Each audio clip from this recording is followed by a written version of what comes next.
எல்லோரும் கம்முன்னு இருங்க, ஓகேவா? இப்போ நான் என்ன பண்ண போகிறேன்னா, யூஏயில் இருக்கிற அஜ்மானில் இந்த முருங்கை மரம் இருக்குது. இதில் நான் எப்படியாச்சும் ஒரு 2 முருங்கைக்காய் திருட போகிறேன். நான் இன்றைக்கி திருட்டு முருங்கைக்காய் குழம்பு வைக்க போகிறேன். இதுதாங்க அந்த திருட்டு முருங்கைக்காய் குழம்பு. இதை செய்யறதுக்கு நான் என்ன பண்ணேன் தெரியுமா?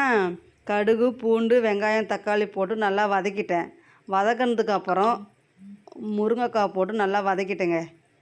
எண்ணெய் கொஞ்சம் அதிகமாக ஊற்றிட்டேன். இங்கே பாருங்கள், இதுதானுங்க அந்த திருட்டு முருங்கைக்காய் குழம்பு. எப்படி இருக்குங்க? பார்க்கறதுக்கே சும்மா வேறு லெவலில் இல்லை? இதை விட அதுக்கப்புறம் சரி சைடிஷ் என்ன பண்ணலாம் பார்த்தா 2 முட்டை அவிச்சுங்க. இப்போ நான் திருட்டு முருங்கைக்காய் குழம்பு சாப்பிட போகிறேன். எப்படி சாப்பிட போகிறேன்னா, ஃபஸ்ட்டு முட்டையை கொஞ்சம் எடுத்துக்கிட்டு அதில் பீட்ரூட்டை வச்சு சாப்பிட போகிறேன். உங்களுக்கு வீடியோ பிடிச்சிருந்தா லைக் பண்ணுங்கள், சப்ஸ்கிரைப் பண்ணுங்கள்.